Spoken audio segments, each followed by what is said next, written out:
Well, before Tim had started his business, we had just recently finished a bigger project, redoing our basement, and we had a good experience, and it was a person we probably would have called again.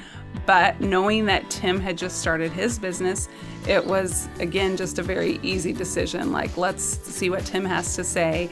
And so when I compare the experiences, which are both fairly recent, I mean, Tim just far outshined the person that we would have went with. And the way in which he did that was we always knew what was going on. He was very good at communicating with us. And then I was really impressed with things that I would see and I would think, oh, I wonder if that's the way it's going to stay. And if it stays that way, that's fine. I don't know any better.